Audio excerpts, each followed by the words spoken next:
On? Am I audible? Am I Yes, you live? are. Good. Okay, we're live, everybody. Hello. Ooh, coming So and going. I am the 3 o'clock now. Yes. I am the host, Travis, and with me, as usual on these live screens in audio format, is my buddy Adam Santino. Adam, say hi. My man. That's gonna be a good. That's gonna be a good intro to this because we are planning on doing. If you can see above me, be drawing a homage to that Aquaman DC card, which you didn't really knew they had that trading card. Isn't that right, Adam? When you told me about it, I didn't, but this does look vaguely familiar. I definitely didn't own any of these cards Yeah. before. So if you're new or you haven't watched this before, this whole draw a card thing or this live draw, I take some trading cards. Most of them happen to be from the '90s, and I draw an homage piece to it in my own style, and usually update it. And one of the things we updated, going to update this costume, and it's going to be the late '90s version. Was it Peter David's version? Right. I don't remember who the artist was. Well, there's multiple artists who took over like on and off during that run. Right, Um, but I mean, somebody designed yeah, the costume. famously, it's the one where he had his hook hand, like the one that he can control. It had a reel in it, and he was missing it. Right, and that stuck around for several years, and eventually they gave him like a magic water hand to replace. Yeah, I do remember. I think it lasted long enough for them to even try to make like an Xbox video game with him. It wasn't good. Spoiler. I I've always looked like the harpoon hand. So it started off as like literally his hand got cut off and he jammed a harpoon in Yeah, it, he just like taped it up, like just taped it straight up. That was and then it. and then eventually I don't know who what character did it, but one of his friends designed like a harpoon with a cable so that like he could literally fire it Wasn't and that like Star Labs or something in the comic? I don't remember. I mean, this was like '96 or something like that. This was during the era, during the late '90s. DC decided to go grim and gritty, as it's put. Yes.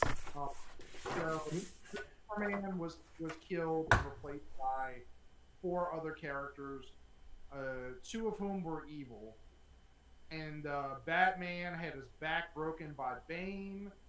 Did not mean that to alliterate, but it did. But he was replaced by another character named Azrael, who created like this nightmare Batman. Was Like, this around? That was really around the same time. yeah, yeah, that was back to back. And then Green Lantern went crazy, and at some point they were like, "All right, what we're gonna do with Aquaman?" And Peter David's like, "I'm gonna get him a harpoon, and I'm gonna give him a new girlfriend who's gonna be young and hot. Her name is Dolphin." Uh, Well, that confused me because before we started this, she's like, "Yeah, he started dating Dolphin after this," and I was like, "A dolphin? Like a dolphin?"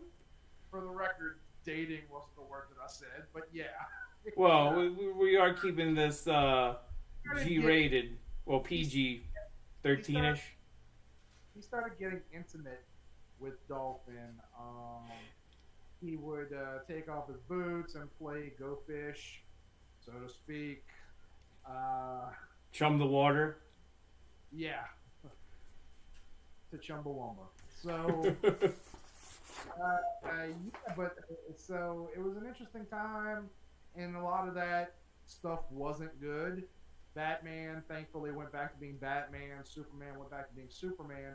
We did get a couple of cool characters. We got Steel and Superboy. Steel, of course, got his own film in the late Oh yeah, '90s. the well received Steel movie. Yes. Yes, basically, it's really more Black Iron Man than it is Black Superman. That's a good way to look at it. Yeah, for sure. And I'm not even talking about like the comic book. I'm talking about like the actual movie. In a lot of ways, feels like Iron Man. But anyway, I was about to so but yeah, so I never read a lot of the Aquaman run. I most know him from his work from being in Justice League, but yeah, the now they started with the harpoon, and then they gave him kind of a gladiator costume. Yeah, it's I actually think it's probably simpler to draw because you don't have to worry about as many scales and stuff to draw. In that, like his his top half is usually, if you look at the card above me, you can see a lot of like the scales of his shirt, and maybe it was just so you can have less to draw. Yeah, that's is it Barry Watson? What's his name? Can't think of his name. But yeah, and I'm wondering, when they switched that costume, if that was more about making it easier for artists, because Oh, it could be. a lot of superhero redraws came down to that. The famous Black Spider-Man costume was simply because artists were tired of drawing all the webs on him, and if you just made it black, obviously that's a lot easier to draw. They also, in the early 2000s, they redesigned Captain America's costume for the same reason. Yeah, it was. Well, was that after Civil War? Is that what you think, or was that before that? That was before that. Okay. Because I can't remember. I think he's back to having the kind of chainmail covering. I don't remember. But yeah, a lot of times, like when they redesign comic book characters' costumes, because like, oh, we don't draw all this. In fact, I would imagine that's why during the '90s so many characters had like trench coats and stuff like that, because it was like, oh, we'll just cover up a third of that character's body. Yeah. Oh, I mean, like I said, it makes it easier to draw, especially if you're putting out multiple books. I guess you still had artists at that time doing multiple books at the same time. Yeah, some of them, the ones that could.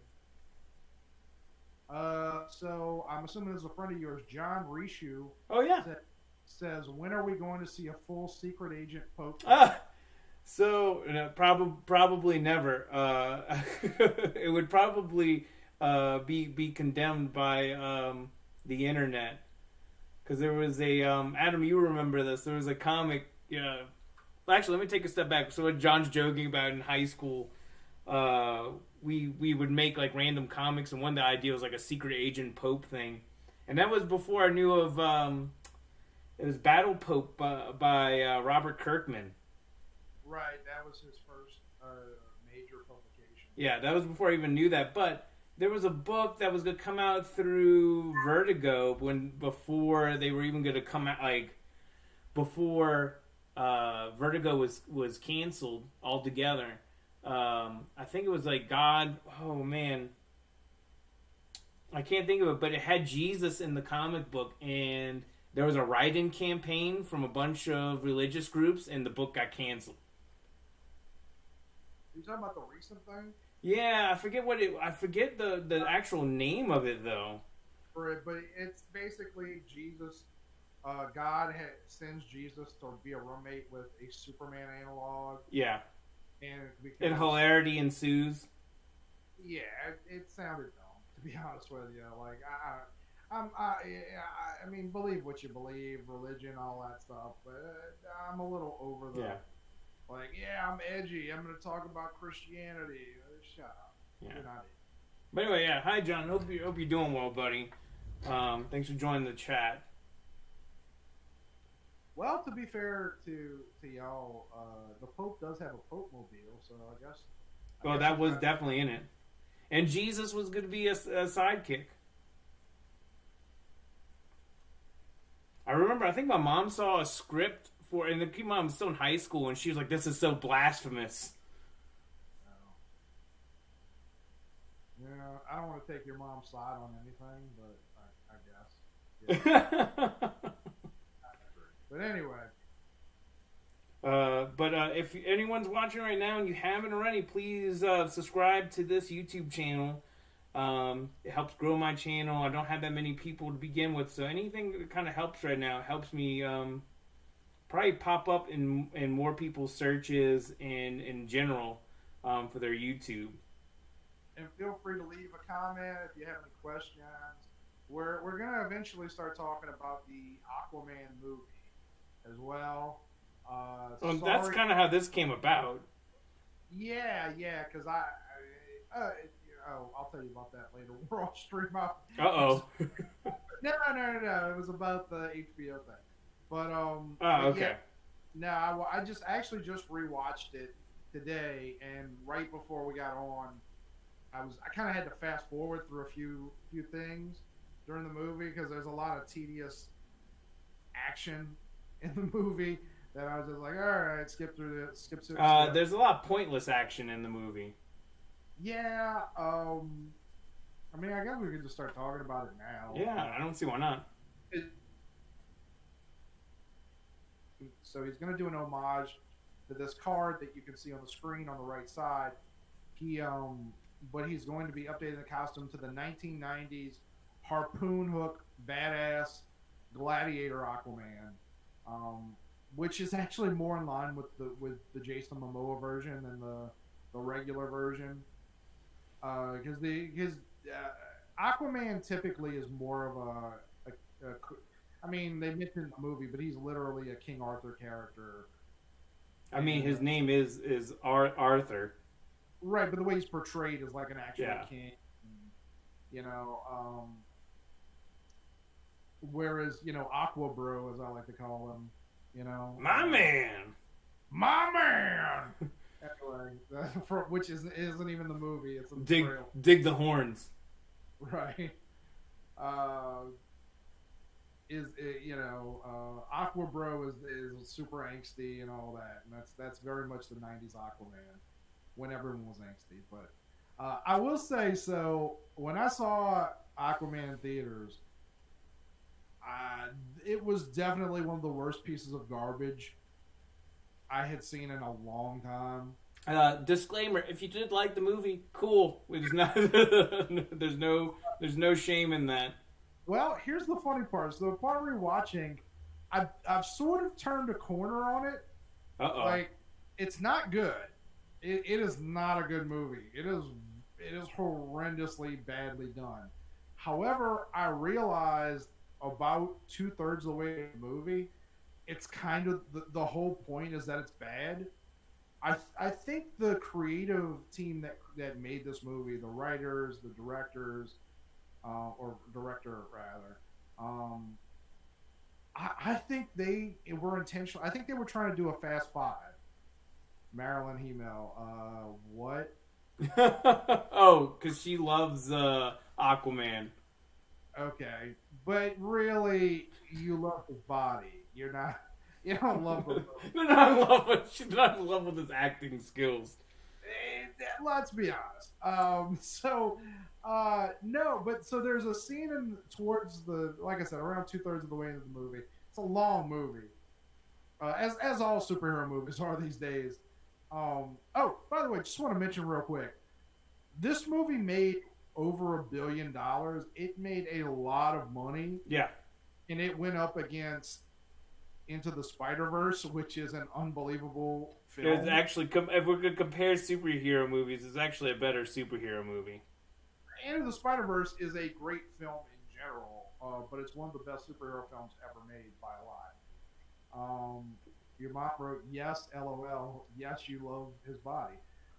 Well, I mean, we understand. I don't get me wrong. I understand why this movie made so much money.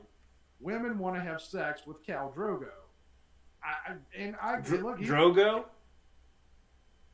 Didn't we agree that it was Drogo? I thought it was Drago. Or no, you're right, because I kept wanting to say it's Ivan Drago. We're getting Ivan Drago. I mean, it could be it could still be Drago, but I think it's Khal. If he swims, he swims. That's the title of this piece. If he swims, Yeah, if he swims, he swims. And for anybody out there who, maybe you're watching it later, all these pieces that Travis does are for sale. Yeah. Can be shipped nationwide. International will cost more, obviously, but... Oh, yeah. More than happy to ship these out.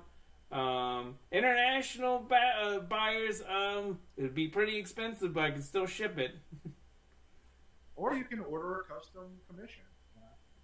A custom commission is redundant, but anyway, so so there's a scene in Aquaman where they're in Sicily and they get attacked by the Atlanteans and Black Manta.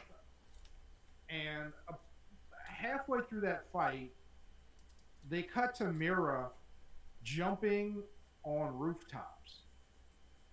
And what's interesting is if you rewatch it, all of a sudden they start playing this 8-bit soundtrack. And I realized this is literally supposed to be a video game. This is that like what played? Did it go da da da da da da? No. Oh, I'm sorry. I was trying to figure out how long that was going to go. No, it was. Oh. It was an 8-bit soundtrack. Thanks for joining the live stream, everybody. Tip your waiters. Tip your waiters.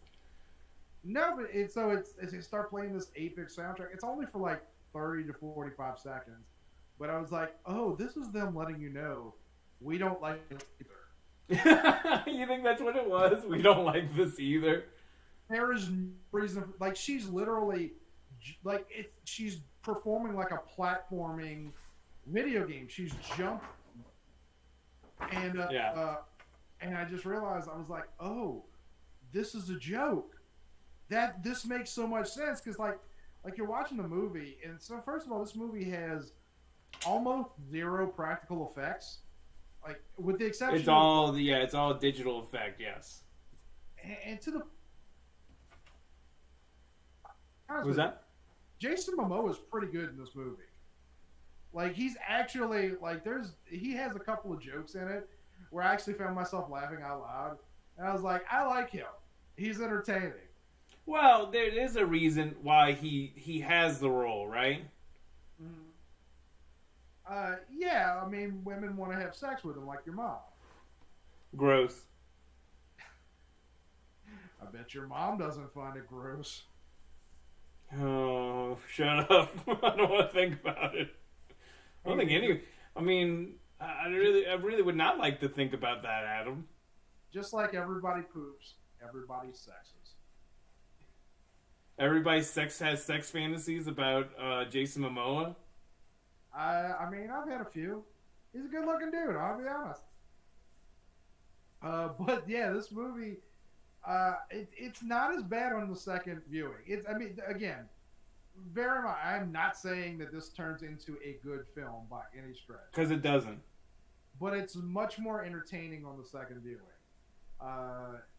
But yeah, it is horrendously done, and in the early, it's kind of slow in the beginning, and so a lot of the flaws that were very obvious in the beginning still stick around, but towards the middle of the movie, I kind of forgot that I'm supposed to be paying attention to the movie and I'm just kind of enjoying it, But it is ridiculous. Like, there's they use a score throughout the whole thing. Well, let me rephrase that because that's inaccurate.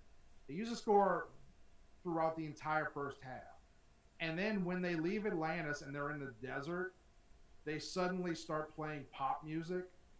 Oh, yeah, and also they have because people are obsessed with Toto for some reason, with... Well, but it wasn't even Toto. It wasn't them. Who was it? It was it Weezer, or is it someone else I'm thinking of? Oh, no, Pitbull. That's who it was. What? Right? Wasn't it? That's what I think. I think Pitbull was supposed to do, like, one of the songs in there. I think that was it. It was Pitbull who did a remix/remake of Africa by Toto. I'm just confused as to how you got Pitbull confused with Weezer. Because they're so similar in musical genres. Right. So, but yeah, like all of a sudden, like it switches to a pop music soundtrack, and the movie is just completely off the rails. I think the thing. Because bad movies can be good, but I think the thing that prevents this movie from actually being genuinely enjoyable from start to finish comes down to one element. Can you guess what that element is? The actors? Because I'm going to say a lot of it was in performances. Specifically Amber Heard.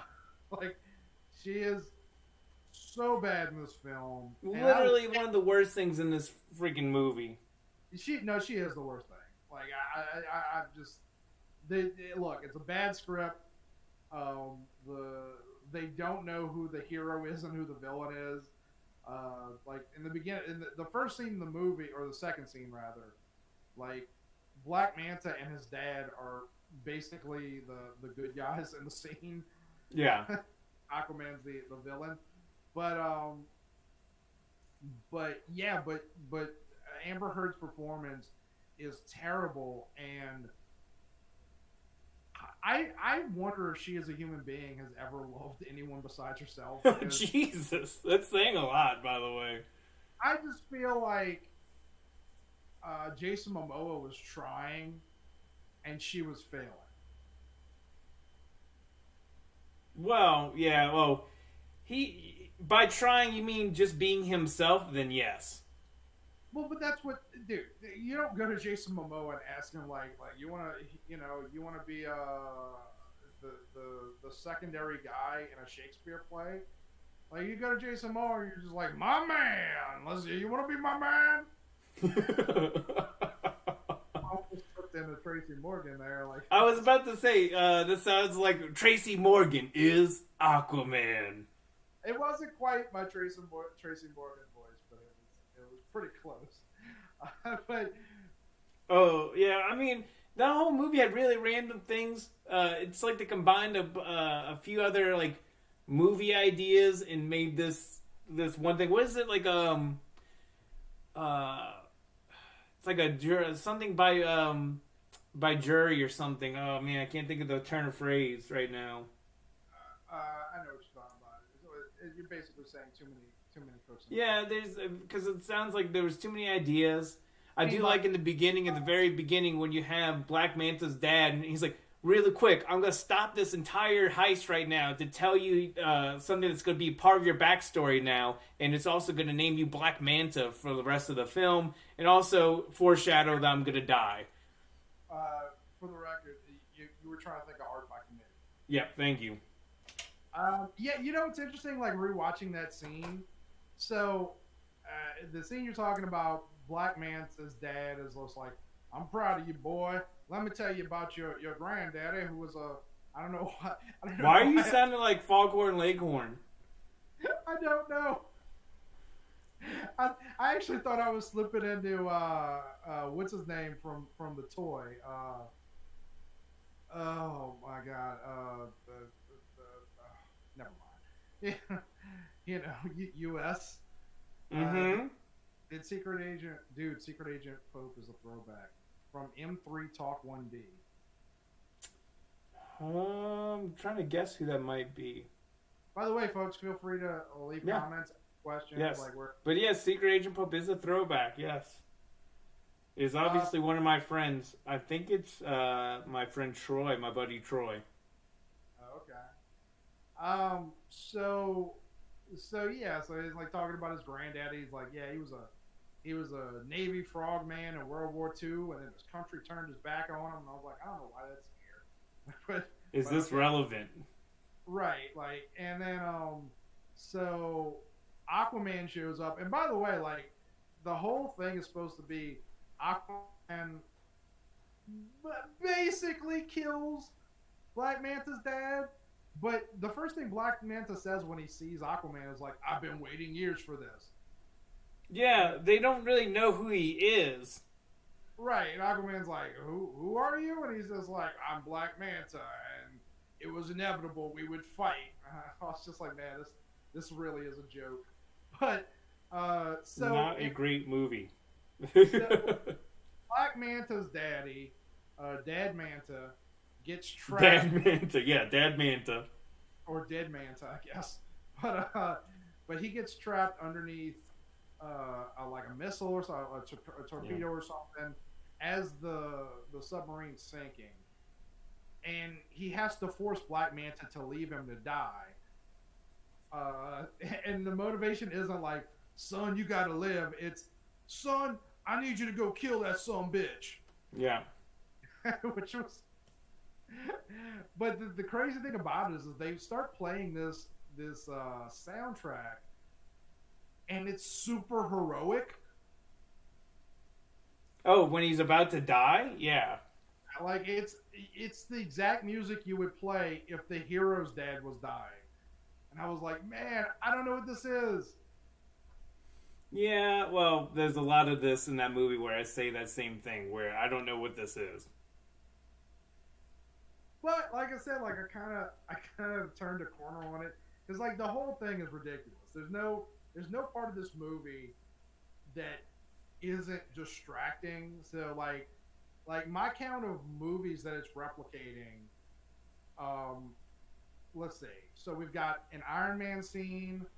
Which is one of my things I've talked to you at length about because of how much that doesn't feel right in that movie. You mean because like a pirate has the ability to retro fit like it's super advanced Wakandan technology? Yeah, yeah, it's Atlantean technology that's not available to normal people, and he masters it in a day and makes a helmet out of it. Actually, it's even better because it's a prototype.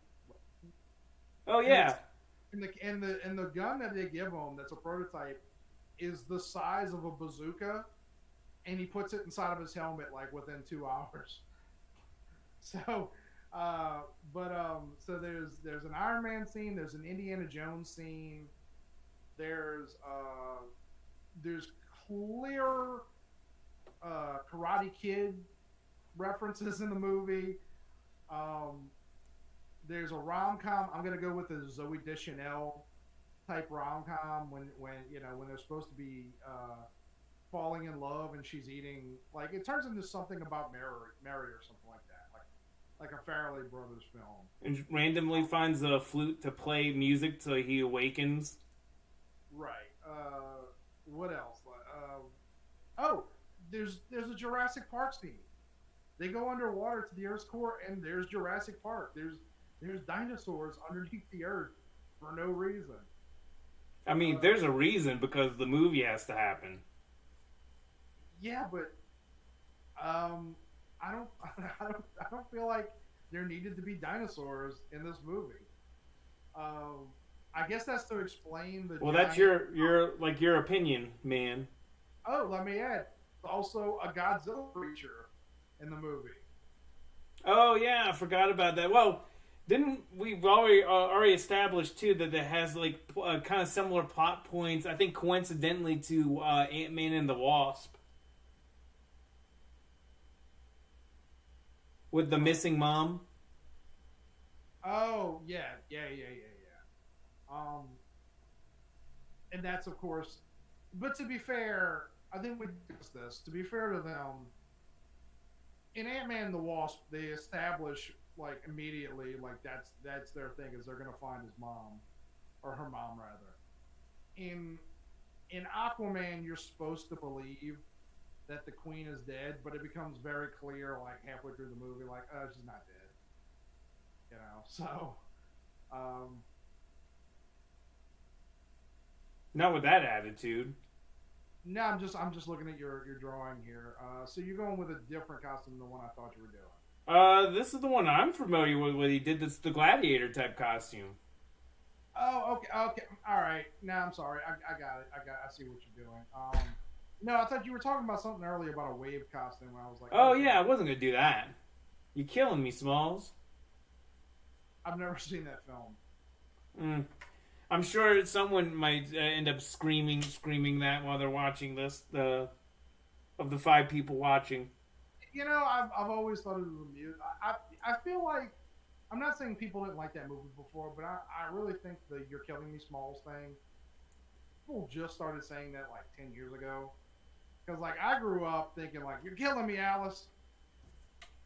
You're gosh darn killing me. What's that from? Well, I mean, I took out the swear word, but that is League of Their Own. Oh, that's probably why I didn't recognize it. Oh, whatever. You know what it means. I say whatever too. Oh, I'm well aware. If you're referencing what I think you might be. Side reference. But yeah, I really turned a corner this way. Like it's bad. everything about it is poorly thought out. There's definitely stuff that was from a previous draft that they forgot to take out. But there's stuff. Jesse. Yes, Jesse. It is some naughty tentacles, bud. I mean, look at the card, man. You know what he's doing after he kills that octopus. Wink. Well, you did think he made love to a dolphin. I mean, I was like, well, it's the way you said it. It's like, yeah, he started, I didn't say a dolphin. I said he started blanking dolphin, and I just assumed as a comic book fan, you knew who Dolphin was. I just like to think of I like my Aquaman to just be the movie version of Jason Momoa as Aqua Bro. I don't want to think about him doing some character named Dolphin, because then it gives you also the wrong idea about the character. I actually think, though, that should be, because there's definitely going to be an Aquaman 2. And I actually think that's what they should. We're not going to get into like the discussion, but they need to get rid of Amber Heard. Yeah, that's one of the things we said before we started this. Was like, we're not going to talk about Amber Heard. Well, primarily because she's terrible in the movie. Oh yeah, she's definitely. Well, we'll talk about that because she is one of the worst things in this movie. But primarily because she's terrible, they should get rid of her. And I really think what they ought to do is just bring Dolphin into the movie. And then totally. Have Queen. And maybe this time do some actual like screen tests, Warner Brothers, and like see if the two characters. I've never seen an on-screen couple so little chemistry in my life. She has chemistry with nobody in the movie. Like I said, she's ever loved anyone. Even Ocean Master. I can't think of the actor's name at the moment. Patrick Wilson. Yeah, Patrick Wilson, who was wasn't he Night Owl? Yes, I think so. He hasn't been in that many movies. He's in like minor roles in a lot of He's stuff. also like in a horror movie, not Sinister. Not The Conjuring, right? No, not The Conjuring. Insidious. Insidious, there you go.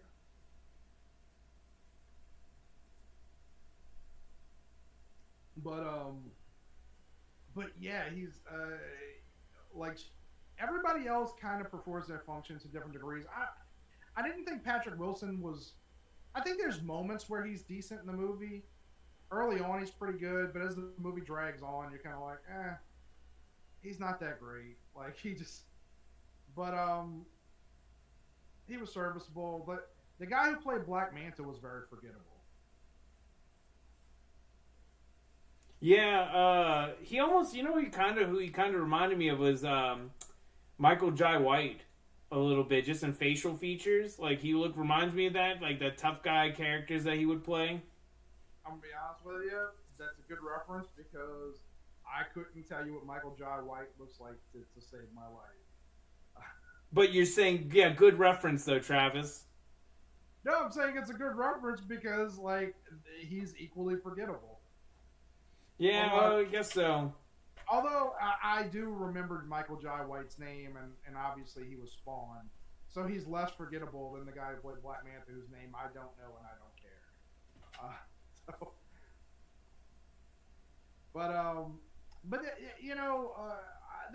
That's the thing.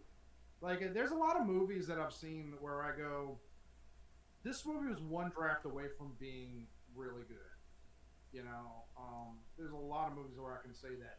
This movie was like 8 drafts away from being good, and a lot of it comes down to there's too much stuff in it. Like, Black Manta should have just been its own movie. Yeah. He should have been the main villain, but there's something about superhero movies and wanting to do multiple bad guys in the last couple years. Like they're trying to just speed things up. Right.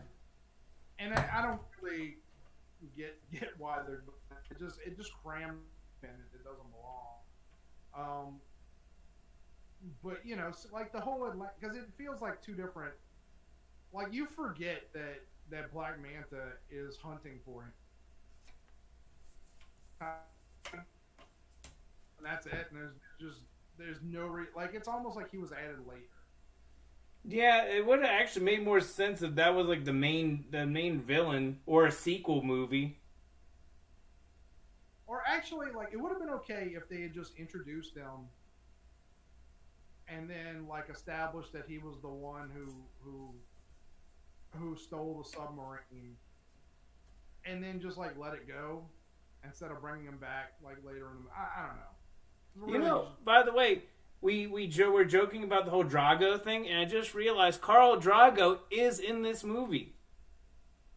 Cal Drago. Yeah, Cal Drogo, right? yeah, same thing. No. Oh, okay, you're talking about Ivan Drago. Yeah. Okay. Oh God, I'm still screwing it up. Yeah. So confusing. Yeah, Dolph Lundgren, who, by the way, when he started acting, literally couldn't speak English. When he was playing He-Man, he was fed his lines phonetically because he didn't know what he was saying.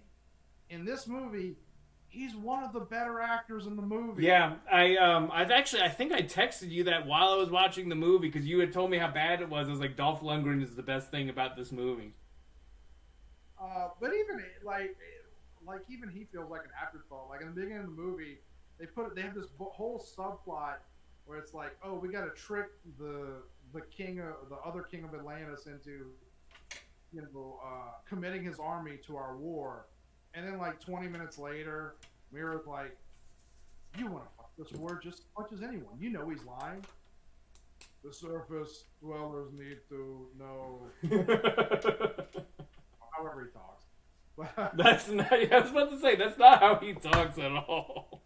If he does, he does. I don't know. Ivan Drago can't do it. If he swims, he swims. Or no, if he drowns, he drowns. Even better, if he drowns, he drowns. I'd like if he swims, he swims. I kind of like that one. But yeah, Ivan is in the movie. Honestly, I wouldn't be. I've been saying this. I think this movie was a joke from the creators. I can't help but wonder if they weren't like, we got Cal Drogo. Like, why don't we get Ivan Drago? I would not be surprised. That'd be hilarious if that was the reason. And I could also believe it. But like the Orm's whole plan doesn't make sense in the movie because they have this amazing technology. Like they're centuries ahead of the surface world, and they can literally control the tidal waves to destroy entire towns without ever setting foot on the surface. Which is the big climax part of one of the scenes in the movie. Big Right. action set piece. And so his plan is like, all right, even though we have all this, we need to unite the armies of Atlantis and the different peoples and lead those armies to the surface. And to do this, we're going to march our armies and kill half of their armies. It really, like I said, there's just, this was like 7 or 8 drafts away from being anywhere near a good film. Well, that's like your opinion, man. Yeah, that is my opinion. That's why I said that. Whatever. Do you have an opinion, Travis Email? You already know. I've already said it from the get-go. Wasn't a fan of the movie. I mean, just so many of those plot points, and I just can't get over the actors in this movie because we just talked about Dolph Lundgren, but also we have oh god, I'm so bad with names right now. Almost cursed too. Who played the mentor character? The Green Goblin. Yeah, Willem Dafoe. So Willem Dafoe's also in this. Who I have no clue. Like, if I thought he in Justice League because they introduced him without introducing him. No, Mira was. Mira was in Justice League, and yeah, again, like this, it feels like his character was added late in a later draft because like they mention him like really quickly when Mira shows up in the movie, and then they're like they walk to a cliff and he's like, "This is the cliff where Volko taught me how to fight." Yeah, they have all these weird flashbacks. Right, and the flashbacks don't really do anything except for, like I said, there's a Karate Kid moment where Volko does the special move, and he's like, once you're a master, I'll teach you this. And at the end of the movie, he does And that's where everyone was supposed to be like, that's the move. right. So he does the flying crane. Yeah, that's his crane kick. Um, yeah, it really felt like Willem Dafoe was kind of hastily in the movie. And the funny thing is, like, he wasn't bad in what they had him do, but there's definitely other actors that would have been more human, that would have made more sense for that. And honestly, Willem Dafoe should have been an evil king. Actually, he's a great villain. Like when he can portray one. Right. Well, I think he should have just been Orm's dad, and then it would have. I don't know. He was okay in what he did, and I'm not saying because he looks like he murders children. I'm not saying that he has to play a villain in every movie. I've seen him play non-villains, but compared to Patrick Wilson. Yeah, it's definitely not one of the best ones, man. In terms of the newer DC movies, but it's the one that actually made probably the most money. Didn't it make more money than Wonder Woman? Probably because. Yeah, for as much as we're complaining about it. Wait, I'm sorry. I'm just reading a comment. I almost forgot all these people were even in this movie. I know. Like, so forgettable. Like. That's the thing about these movies that just cram CGI into it. Nothing feels real, and you don't feel any sense of weight. So you end up like, I had forgotten most of this movie until I rewatched it. It's a real problem. And honestly, like, to be fair, I don't know how they could have made this movie work other than CGI. But even the scenes where they're not. I mean, the only scenes that didn't have too much CGI were the desert and Sicily. Like, everything else in the movie is just constantly, like, when they're underneath the earth, and he meets his mom again, who miraculously just recognizes him. Yeah. And he goes, "My mom." Nobody should have. Is that how you talk to your mom? Come on. If you would have said that, you would have loved that in the movie. I would have. I want him to talk like that. My mom! No, like, a few minutes after that, she's talking to him, and she's like, that's why you'll be better than a king. You'll be a hero. A king fights for his country. A hero. You fight for everyone. And I was like, you don't know him? Like, he could have turned out to be a little, like, I almost cursed, but like a jerk. He really could have turned out to be a jerk. Could have. He did. Like, honestly, my favorite scene in the movie is him being a jerk. Because, like, I don't know if you remember, but early in the movie, he's in the bar with his dad. Oh, the bikers? Yeah, they show up and they're just like, you the fish boy.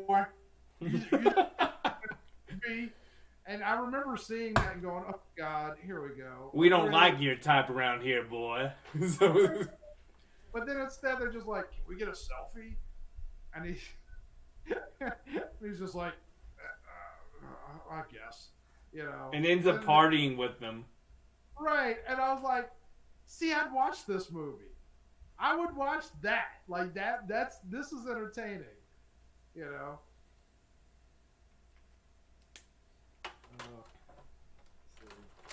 No, that is entertaining. I just I don't know what happened in that. You know what I mean? Like, where was the disconnect? Do you think it was just like I was saying earlier, like too many people had too much input on this and what they wanted it to be, or do you think it was either that or that they want to inject more humor or more of that Marvel formula into this versus what Snyder wanted? I think it's a couple of It's definitely art by committee. There were probably a lot of producers who were like, "Look, we've been losing money on this." Justice League, which we've talked about. Like, I like Justice League. I enjoy that movie. Um, but it didn't do well. Batman versus Superman lost their money. So I think there probably were producers like, people like that Iron Man. Make Black Manta into Black Iron Man, even though they have a Black Iron Man. I think there's a lot of that, but also I wasn't joking. I honestly think the people that made this film, I don't think they're that incompetent. I think they were just like, look, this is gonna be bad. Let's see how far we can put it, because that's what they did with Fast Five. If you've never, none of the people that are watching this have ever heard me talk about this. I'm a big fan of the Fast and Furious franchise, but mainly because when Fast Five came around, they clearly sat around and went, these movies are awful. Let's just make these movies so over the top awful that it circles around and becomes entertaining again. The difference being they did a good job. Yeah. Like, when I walked out of Fast Five, I was like, holy crap, that was the greatest movie I've ever seen. And by the way, rewatched it last night, and it's still the greatest movie of all time. Okay. We'll just go with that. Don't make me take your man card, Travis. But I think that was the intent. I think they realized, like, there's not a lot they could do with this movie. It was going to be this CGI monstrosity. They probably, like you said, had all kinds of producers saying, we need this, and we need this. You got to set up the next movie. You got to, like, blah, blah, blah.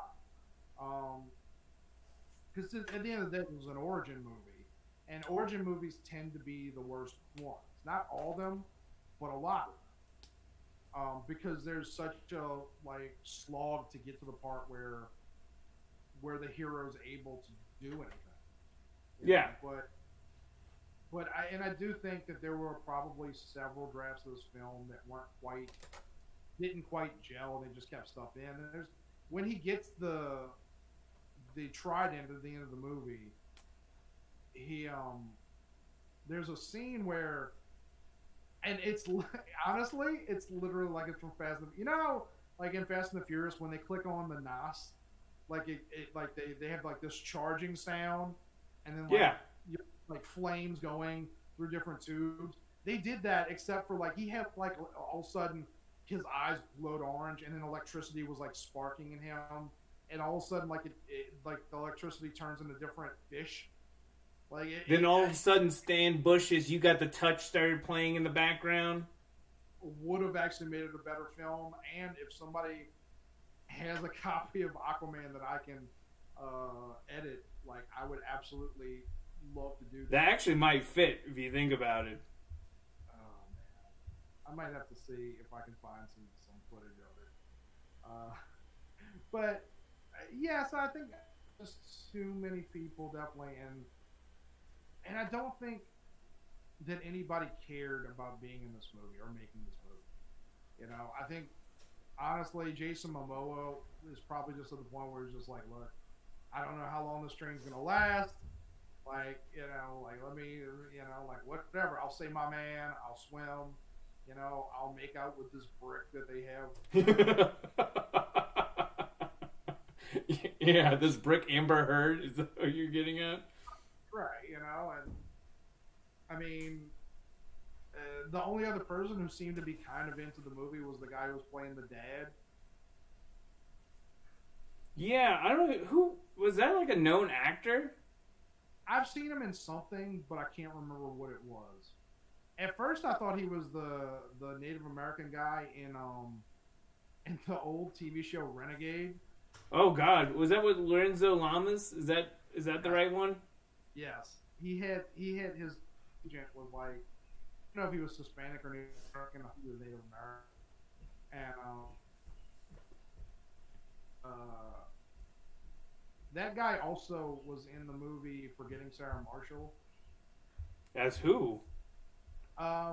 There's a scene where they go to a bar, and there's a Photoshop topless pic of Mila Kunis, and the bar owner was him.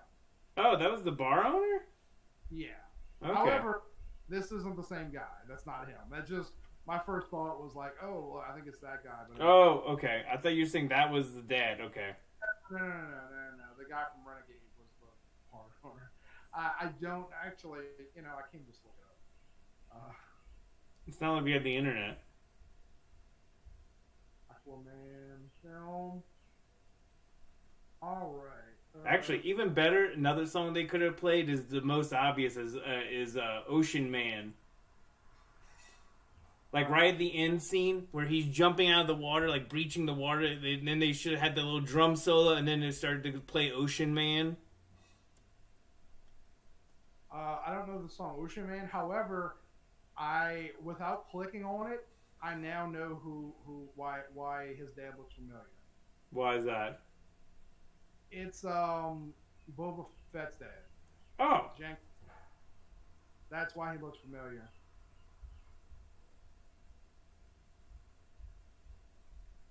not Baby Boba Fett though. You're talking about Django. Yeah, actual Django, not Baby Boba.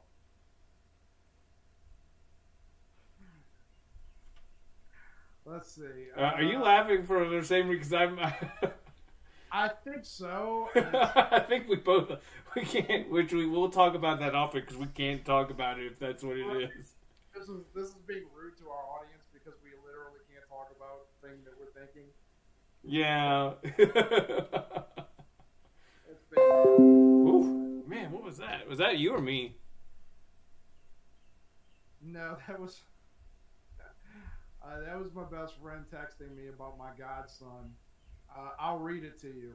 I just caught Brady jumping in my bed laughing at himself because he got naked and was laughing at his little wiener flopping around as he jumped.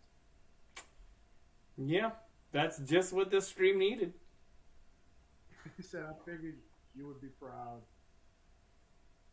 Well, you probably are. Couldn't be prouder.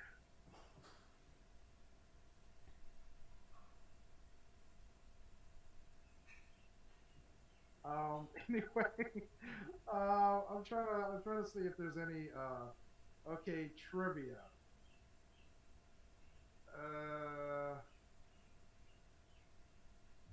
So Jason Momoa specifically asked, the guy's name is Tamura Morrison for the role of Arthur's father, Tom.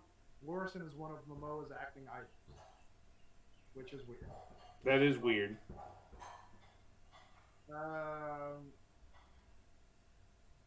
During the duel between Arthur and Orm, an octopus plays a drum solo. That's trivia? So according to writer and director James Wan, the octopus is Topo, Aquaman's octopus sidekick from the 1950s and 1960s, who was able to play musical instruments. Oh, nice.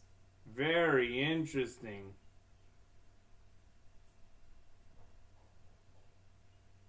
I was being sarcastic. Yeah, I'm looking for something more interesting than I was about to say, are these like actual? Not that, I know you aren't asking these actual trivia questions, but like, is this like Captain Obvious type of stuff? Like there was an octopus who played drums. A lot of money was spent on this movie to be made. Okay, but you didn't know that it was supposed to be. I didn't even know he had an octopus sidekick. Kidman initially accepted the role of Ed when writer and director James Wan said she could wear mother of pearl and be a mermaid warrior. What? I don't know. Let's see.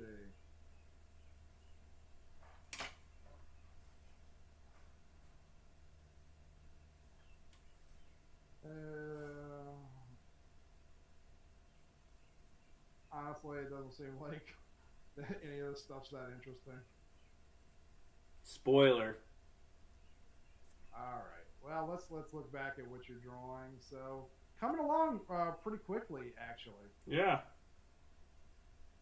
If anybody has any questions or wants to talk about anything, doesn't have to be Aquaman related. This is an Aquaman live draw, but if you want to talk about something else, that's cool. So you're giving him a beard, but that's not the Jason Momoa beard. That is they gave him a beard during this period in the 90s. Oh no, it's not even. Yeah, this is not even close to the same look as Jason Momoa. I mean, the only thing that he would have in common is just the beard and long hair, I guess, but it's not the exact same. Let's see. Um, hmm. So I'm looking currently at the cover where they had the harpoon with the bandages around it, but I'm not recognizing the signature of the artist. Let's see if back in the 1990s, writer Peter David brought a new level of seriousness and depth. Let's see, it only calls Aquaman's left hand. Let's see.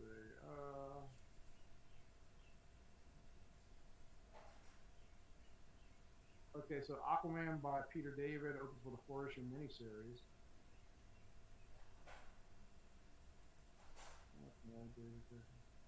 It's kind of, thinking about the older costume look, the one I'm drawing right now. He almost has like a Thor look to him as well.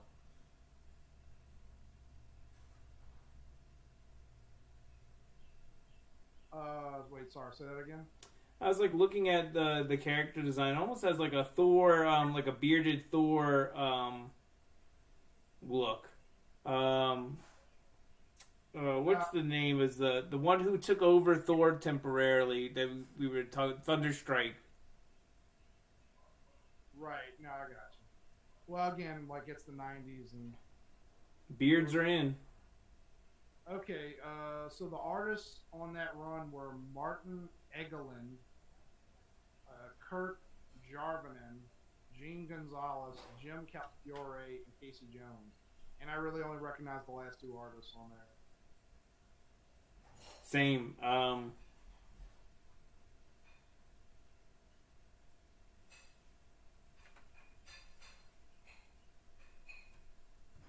But yeah, still my favorite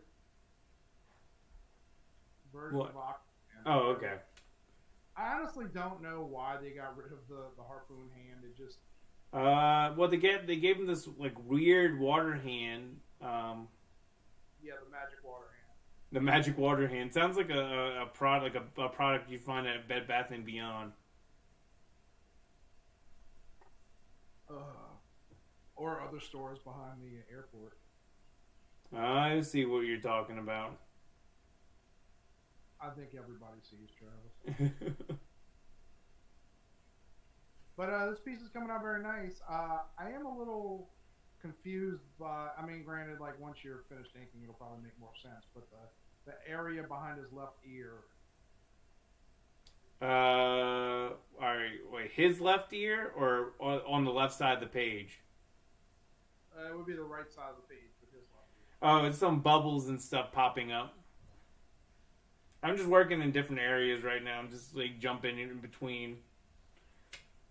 Not really digging the face, but I just keep jumping around. That's fine. It's a little busy, but you know, you're also using like a heavier ink. Yeah. Thank you for everybody who's joining us. You know, I don't know how interesting me talking about Aquaman movies are, but I mean, it's kind of a fun topic for me because I still don't understand how that movie made that much money and had that many good actors in it, and it turned out the way it is, and yet it was so successful. again, women just wanted him to chum their waters. That's a t-shirt. Oh, we never started our t-shirt company, did we? We're gonna keep that. Yeah. So are we actually gonna see the harpoon, or are you? Yeah, I'm gonna go in. I realized that as we were talking, it's like, oh man, I need to actually draw in the actual harpoon.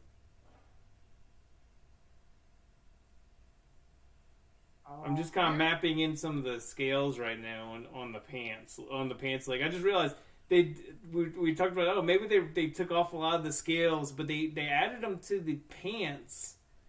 They're like just like a flare on the pants for some reason. For everybody who's watching, we'd love to hear from you as far as like just different things. Do you like the live stream? Do you prefer like pre-recorded stuff? When you know, is this a good time to live stream? You know, do you like 90s Aquaman? Do you want more 90s stuff?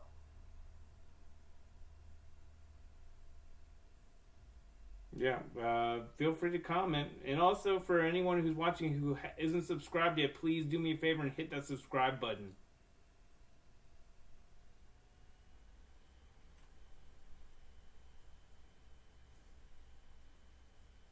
How long have we been going? We've only been going on, let's see, an hour and 14 minutes. Yeah, pretty good pace. Yeah, we're probably gonna go another 15 minutes out, and then we're gonna cut it. Well, I feel like I've said everything to say about the Aquaman movie. You know what I watched that I loved? What? Chef. Oh, we were talking about. Are you talking about the new one, correct? Right, the one that at the end of 2019, I think it was November, maybe early December. I watched it on HBO, which I mysteriously have now. I actually think I know why I have it, but yeah, and it was so enjoyable. It was everything that you want a Shaft movie to be. It was funny. It was irreverent. A lot of cursing, some fairly graphic nudity. For Shaft? Yeah. I feel like it was on purpose. Like it was because it's in one scene. Basically, one of the characters shows up to Shaft's office looking for him, and the door opens, and it is a very naked stripper. Mm-hmm. And is it like is it like a cameo type of thing, or was it just like just a random hot chick? No, just a random attractive woman, and there's no reason for it to be there. But I think it's meant to be kind of an homage to the fact that this is all blaxploitation. Even though I don't know if blaxploitation movies were rated R, but I think some of them were. But super entertaining movie. I can't recommend it enough. It's actually one of my favorite things of 2019. Yeah, I mean, I ended up buying it. Actually. I thought it was in 20. For some reason, I thought it was happening at the beginning of the year. Nope. It was the end of the year. But it came and went. Nobody saw it. You know, I almost feel like that was like a few different movies, but I was about to say like Bad Boys for Life. Also a good movie. Also a good movie. I don't know if it actually made a lot of money or not, because I didn't hear a lot about it when it was coming out. It did not, and it only came out I think like 3 weeks before the lockdown or something like that. It wasn't long before the lockdown, so they ended up like as soon as the lockdown happened, they were like, all right, we're releasing this on DVD and live what do they call it? Which the video on demand is, in my opinion, if it's just like me and my wife, I mean, $20 isn't bad because I mean, it would be $10 per ticket. But if it's, you know, a lot of the movies that I want to see, she doesn't want to see as well. So, like, you know, paying $20 just to rent something that in a few months it's going to be like $6 to rent on $5-6 to rent on Amazon doesn't make a lot of sense to me. No, it doesn't. I'm very curious as to what this is going to do to the movie industry because I don't know. I mean, are theaters going to come back from this? Yeah, there's a lot of fear and everything of what's going to happen. I wouldn't mind seeing. I mean, I don't think it could work in the Gulf South, but I wouldn't mind seeing places reopen drive-through theaters. Some places are doing that. And look, they're showing like some are just showing some indie movies and stuff. like Parasite. I don't know about that, but some like random horror movies and things like that. I know Bert Kreischer is actually doing a tour where he's just gonna play at drive-through theaters. He's doing like 5 of them. That sounds great. He can just go take his shirt on, like, off outside in the outdoor parking lot. That sounds great. Super funny. I mean, do you hate Bert Kreischer? Like, No, I just like after his laugh kind of annoys me now when I hear it. And I did enjoy some of his stand-up specials, but after a while, it's like I don't want to compare him to Dane Cook, but for some reason now he reminds me of that, and I just can't. For some reason, I just can't stand him. okay. I think that was even after just the recent special that I saw Bert Kreischer did.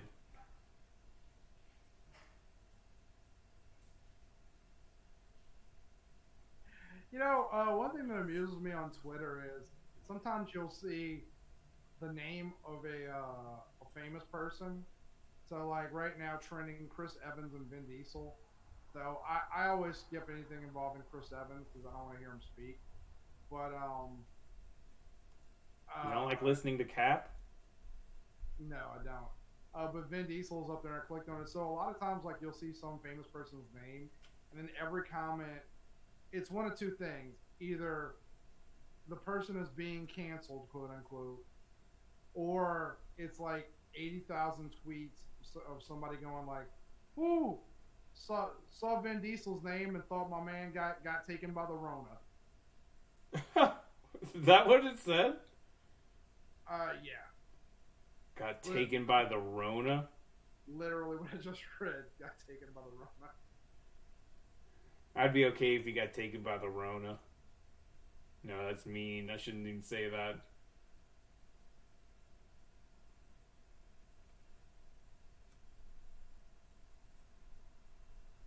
Oh man, so No, that's like no. It is like random things that'll start trending on there. I know we're talking about the cancel culture. We were talking about the guy who played Elongated Man is now fired from Flash. yeah, you would looked it up, and apparently it was from like 10, 12-year-old tweets. It's more like 8-year-old. Like it looked like 8-year-old tweets. Yeah, I don't know. I actually unfollowed Grant Gustin for posting. I mean, I don't know what the guy. No, actually, I do know what the guy said because you read it to me, and it was a bunch of dumb stuff. It's just like, I'm sick of these people telling everybody like, oh, if you open your mouth at all, or you opened your mouth like 10 years ago, we're gonna destroy your life. Yeah, it's very silly to me. It's as far as because like, what's the end goal? We just like what's the real goal? Do we really just want to get rid of this guy altogether, kind of thing? Nah, it's just mob mentality. People are animals.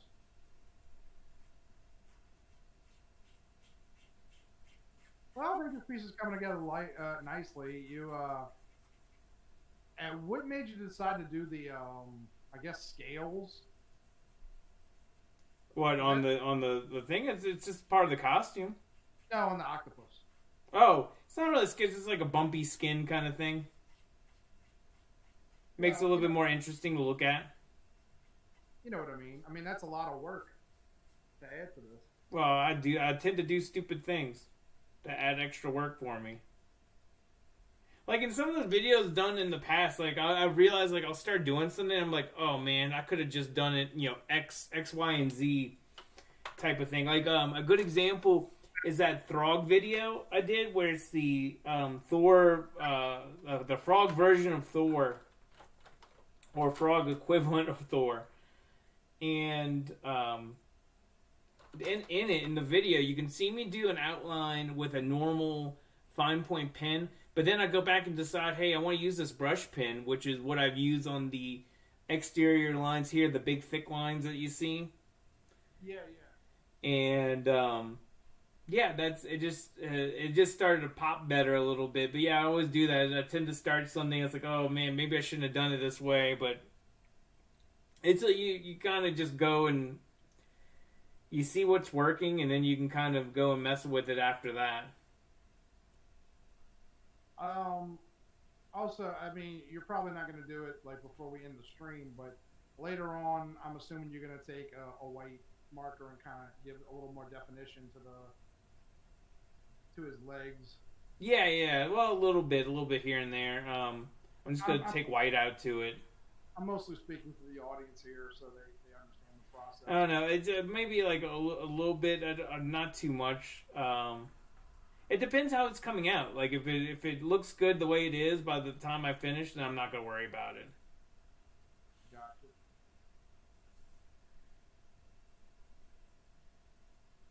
But yeah, doing this little pointillism kind of thing right now does take a lot of extra time, but you get some nice textures by doing it. And I'm doing it with the brush pen too, so I get kind of a nice little dab. It's almost like a paint daub, or I should say. Jesse Elliott says, "Gotta love traditional art." I agree, Jesse. Yeah. It's funny. Jesse, I think Jesse knows this about me. As far as I usually just work with digital, and when I started doing these drawing cards, that's the first time I really started doing traditional in like a very long time, and it's like taking the training wheels off. Because I find, this has actually been helping me get a lot better by practicing traditional stuff. I'm actually going to be posting some of my new pages from Arc World, the book I'm working on, and there's another book that's officially going to come back out through Full Moon Comics, and those are the makers of the Full Moon movies, like Puppet Master. So I was working on a book before the pandemic, and that stuff was coming out, and you've seen some of those pages, and they were turning out very well. And these new Arc World pages look good, but they're a lot more tighter than say what this is to me. And a lot of that is just because if I don't like something, I can just hit Control Z and undo it quickly. And also a lot of other things in terms of speed. It speeds me up here and there for certain things to do digitally versus traditionally. Like adding in solid black areas, I would just take a paint bucket to this section here and just drop that in, and it's just a lot easier.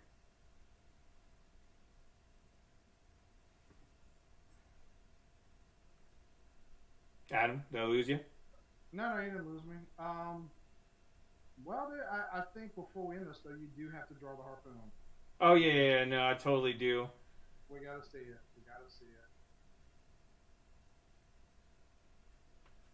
Otherwise, it just looks like a weird blowhole. Yeah, that's where the bubbles are coming from. From the blowhole? They always do. Ow! You alright there? No, that was like, what's it called? Andrew Dice Clay. It sounded actually like you were painfully hurt, and it sounded awful. Yeah. Well, they can't all be winners, Travis Emo.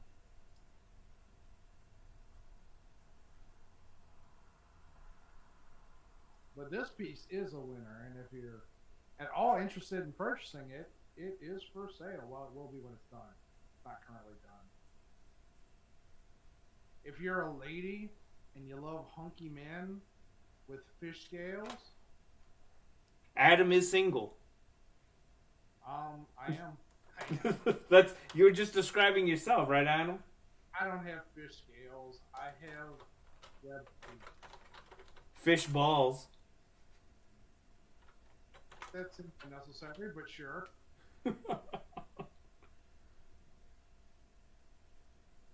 Sure, Travis. I've got fish balls.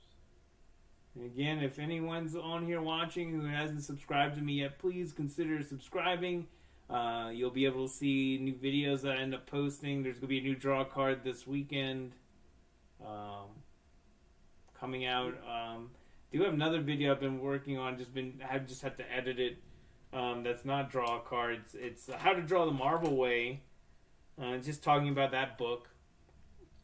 And I was just gonna take different art books that I have and just talk about ones that influence me or ones I think people should buy if they're interested in comic book art. You can find me on Lightning Culture on YouTube.